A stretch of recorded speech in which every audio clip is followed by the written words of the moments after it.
administrators or parents, today we're going to talk about how to do a personalized counseling in one-on-one meeting, where you should do it, how you should do it, what questions you should ask for them, and what you can expect, how to gather your data, and so much more. So if you're curious about how you can set up a one-on-one meeting with your students in elementary, stay tuned. Don't forget to subscribe to our channel, give us a thumbs up, and hit the notification bell. Okay, do it right now.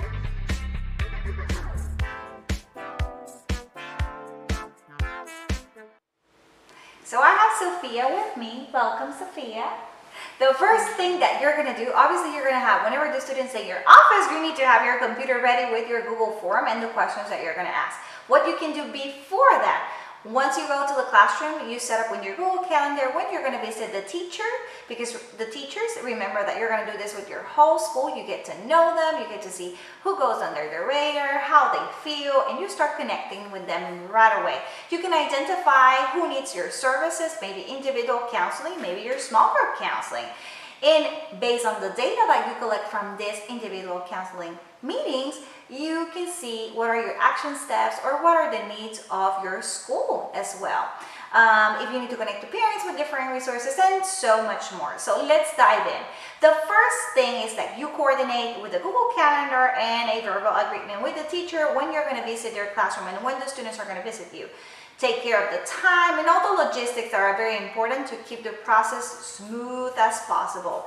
Then obviously the students should know where is your office. You can call them in 5, you can call it like individually in 2, and have a couple of chairs outside your door. So one person is going and the other one is going out, the other one is going inside, the other one goes back to the classroom. Obviously with pre-K levels, maybe the procedure will look a little bit different. But let's dive in. So you have your computer, you have the student in your office, and then you start your conversation as normal as possible. It's a normal conversation. How are you today? Good. Are you doing good? Yes? I'm glad that you're doing okay. So today, this is a meeting just to get to know each other. I'm going to ask you a couple of questions. Do you remember the questions that I talked to the group? That I told the group? No. No? Okay. This could be a possible normal response. It's very important because technically we didn't practice this before. This is so organic. When I go into the classrooms, I give the students a hint of what they should expect. You're not in trouble. All of you are going to visit Miss Santiago today. And it's just a normal conversation, and I'm going to ask you your name, grade level, your teacher, if you like the school, if you feel safe, and if you need help, who could you talk to? So those are going to be the simple questions, but you're not in trouble or anything like that. We're going to get to know each other, and by the end of this conversation, you're going to take this letter home telling your mommy and your daddy that we talked today, and you get to know me and I get to know you.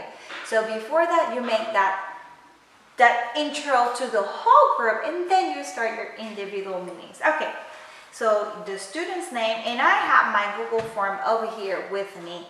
Right away, I'm typing the responses. I'm not waiting for later.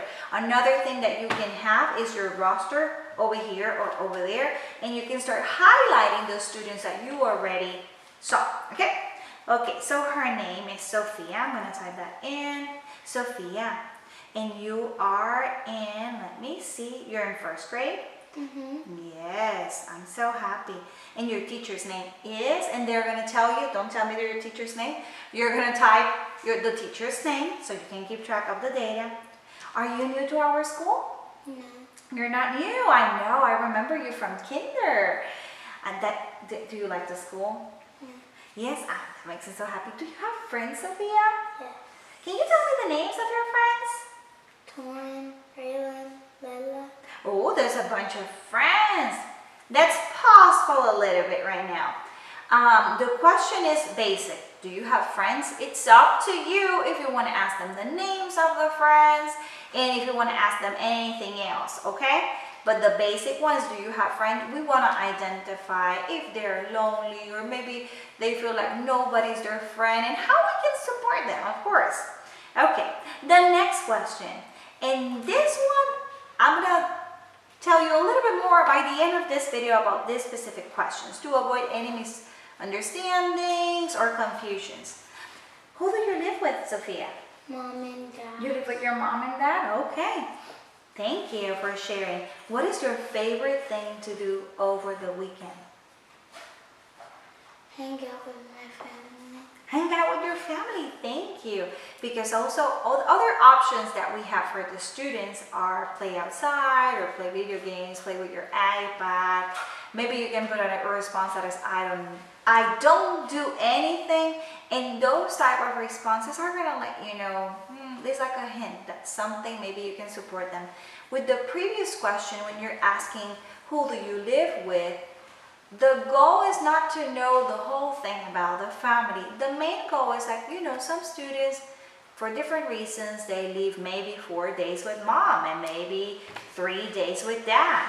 Maybe the student leaves, maybe, let's say, with grandma, with uncle, or with an aunt. So all those details are very important so we can serve the students in the right way or give them that extra boost, that extra confidence, that extra help that they may need.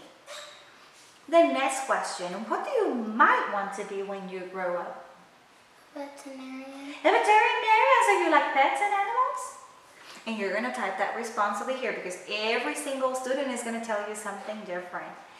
In case that you have 5th graders, you can ask them about their future plans or the transition to 6th grade. That's not her case. The next question is, if you had a problem at school, who could you talk to? The teacher. The teacher, there you go. And you're going to type the teacher or you have your responses. For example, I have teacher, friend, counselor, principal, parents, other. And the student will tell me who they could talk to. For example, if the student will say, no, I don't know. If student tells you that he will not talk to anybody if he had a problem, that will open up another conversation for you as a counselor. Do you feel safe at school? That's a very important thing. You will take a look at the school climate and how they feel, and if they don't feel safe, the next question will be if they can give you the reason, basically why. You can gather information from maybe stuff happening around the neighborhood, maybe something came up on the news and they're afraid of, maybe they're afraid of the fire drills, maybe they're afraid of the intruder drills, maybe something actually is going on in the campus that you need to take care of. So all those responses are very important. And then the last question, if you had a problem at home, who could you talk to? When we ask this question, we want to make sure that the student does have a support system. And if they do not have a support system, we know that we need to find a way to support our scholars. Sophia, if you had a problem at home, who could you talk to? Families and friends. Families and friends, that's very good. It's very important that if you're afraid of something or if something happens that you can find somebody to talk to, okay? And last question, well, that's not the last one, almost there. You have to complete the sentence. I am afraid of, but hold on, you're afraid of cockroaches, you can be afraid of animals, you can be afraid of people or places. Are you afraid of anything? What? Scared. Spiders? I know. She's afraid of spiders. That's a common one, especially with the little ones. They can tell you the dark. And he's, oh yes, I'm afraid of the dark too. You know that some of them want to leave the lights on. But in case of the student is giving you a little bit more details, that's another way that you can take care of the needs of the students. And last but not least, do you have any questions for me or any concerns that you want to share with me today? Tell me.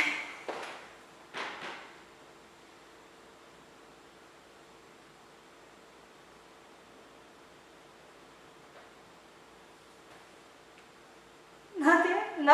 No question? It's okay. That is very common sometimes, or the students will ask you, what is your favorite color? Or, do you have family? And it's another way to connect. Sometimes they have questions, when I can see you again? And you're like, oh, yes, so let's set up an appointment. At this point, you thank the student for being there. Like, thank you, Sophia, for your time. I'm so excited. I'm going to be going to your classroom. I'm going to be doing guidance lessons over there. We're going to have an amazing school year. If you ever need anything, don't forget that you can talk to Miss Santiago, okay? And then also I show them the paper for the self-referral, student self-referral. In case that they need anything, they can fill out that paper and give it to the teacher or give it back to me. And usually they do it right away. Now we're going to model with another student, and it's in 4th grade, and also it's my son.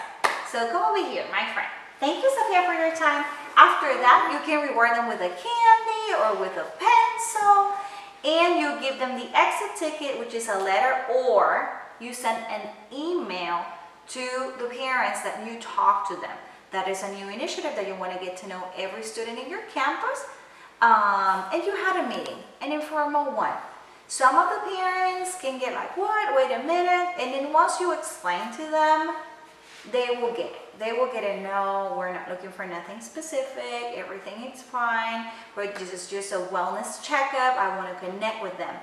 Another way you can do it with the virtual students as well. You call the parent. They can put you on speakerphone, or they can pass the child over the phone.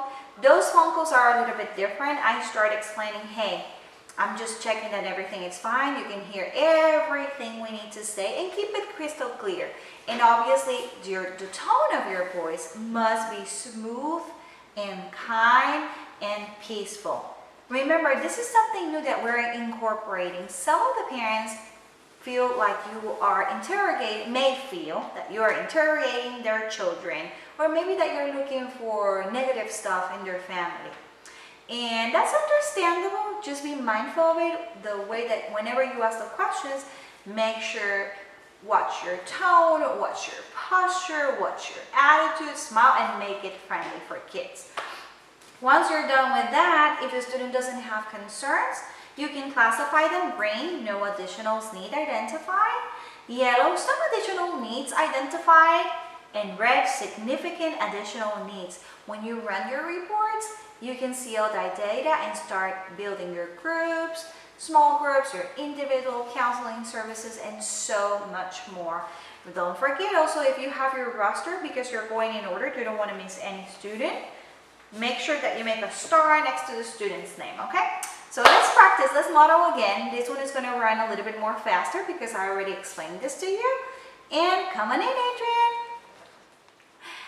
Hi everyone, now we're modeling the one-on-one personalized meeting with a student in 4th grade. And this is my son, there's nothing confidential here. So that's why I'm role playing with my babies, so you can see how it looks like and how it is. Okay, so the first question, what is your name? Adrian. Adrian, and you are in 4th grade. Thank you for being here. Today we're going to have a meeting. It's going to be quick and brief. And the same questions that I told the group are the questions that I'm going to ask you and everybody in this school. Okay? Is that okay with you? Yes? By the end of this meeting, you're going to have a letter that you can take home. And you can let your parents that we had a conversation today. Okay? Yes? Okay. And your teacher's name is, and you type the name of the teacher. Are you new to our campus? No. No? Do you have friends? Yes. Oh, I have friends too. I'm glad that you have friends. Remember, you don't need 1,000 million friends. You just need a couple of good ones. Who do you live with? Mom and Dad. There you go. Thank you for sharing. What is your favorite thing to do over the weekend? Play video games. Play video games? I like to play video games too. No, just kidding. I don't know how to play video games. I know how to play a little bit Nintendo Switch, but not too much. But I know some parents that they love to play video games with their children. Do your parents play with you video games? Yeah, my dad. Your dad? Oh, that's nice. What do you think you might want to be when you grow up? A police officer. A police officer. There you go. You are not in 5th grade. I don't have to ask you to. Are you ready for 5th grade? Next year. Okay. If you had a problem in school or at school, who could you talk to? The counselor and the teacher. Oh, thank you. You can always count on me and your teachers too. Thank you. Do you feel safe at school? Kinda, because in case Tell me a little bit. if there's a tornado, well, normally when tornadoes they don't happen here because our door, it's right there. Mm-hmm. And Miss Rodriguez is right here, and Miss LeBlanc is right here, and the door of recess is right there. So like You're afraid that something may yeah, happen? the tornado maybe take off the doors. Oh, okay. But that's why we practice the fire drills, also to be prepared in case of any type of scenarios. So let's do something. Later on, can we talk a little bit more about that? Yes? Okay, thank you for sharing that information with me. Thank you. And what about home? If you had a problem at home, who could you talk to? My parents. Your parents? Okay. And then this is a silly question. What are you afraid of? It could be places, it could be people, it could be the dark, it could be animals, it could be, you name it. Maybe a situation that you're like, I don't want to be in that situation anymore. The dark. The dark, so do you sleep with your lights off? Yeah. Yes, my children sleep with their light up too. Yes, even us. I like it dark when I'm going to bed, but not that much. So I understand. Last question. Do you have any questions for me? No. No? Sure? Okay. If by any chance you have any questions, please let me know as soon as you can. You can fill out the student cell referral. You can talk to me in the hallways or whatever you see me, or you can tell the teacher, okay? So you're going to take this letter home. Thank you so much for your time. You can tell your parents that we talked. Take the letter. Let's pretend. Thank you. You can tell the parents that we had a conversation today, okay? It was so nice talking to you today. Thank you so much for your time. And you can get a candy as you go. Bye, Adrian. Have a great day. Don't forget to subscribe to our channel. Give us a thumbs up and hit the notification bell. Okay, do it right now.